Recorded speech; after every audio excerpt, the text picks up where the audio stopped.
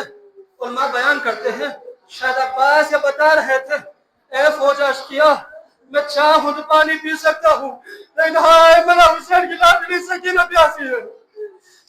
آج رکم اللہ ساتھ ایک مرتبہ عباس مشکیزے میں پانی بھرا، خیمگاہ کی طرف آئے ہیں۔ عزادارو، حرم ابوالفضل عباس میں ایک ذاکر نے یہی مسائل پڑھا، پڑھنے کے بعد واپس اپنے گھر گئے ہیں، رات کو بستر پر سوئے۔ ایک مرتبہ ایک بی بی اس عالم کے اس ذاکر کی خواب میں آئی، کہنے لگے ذاکر ہمارا عزاداروں کو میرا عباس کے تمام مسائل بیان کیا کرو۔ میں نے کہا بی بی آج عباس کے مسائل بیان کر کے آیا ہوں۔ اے ذاکر ہمارا عزاداروں کو یہ کہا کرو کہ جب کوئی بلندی سے گرتا ہے تو کیسے گرے گا؟ جب میرا عباس گھوڑے کے زین زمین کربلا پہ آ رہا تھا، عباس کے بدن پر بازو نہیں تھے، میرا عباس کس طرح زمین کربلا پہ آیا ہوگا؟ اجرکم اللہ عزادار ایک مرتبہ مولا ابوالفضل عباس زمین کربلا پہ آئے ہیں، مولا حسین عباس کے سراہنے پہنچے، عباس کے سر کو لے کر اپنے گود میں رکھا ہے۔ ایک مرتبہ حضرت مولا امام حسین کا عباس کوئی تمنا ہے، کوئی آرزو ہے؟ کہا مولا ایک تمنا ہے، آخری بار آپ کی زیارت کر سکوں۔ کہا عباس کیا چیز مانی ہے؟ مولا میری ایک آنکھ میں تیر لگا ہوا ہے، ایک آنکھ خون سے بھرا ہوا ہے، مولا اگر میری آنکھ صاف ہو جائے نا میں آپ کی زیارت کر سکوں۔ عزادارو ایک مرتبہ غریب زہرا نے اپنے دامن سے عباس کی آنکھ کو صاف کیا، عباس نے حسین کی زیارت کی۔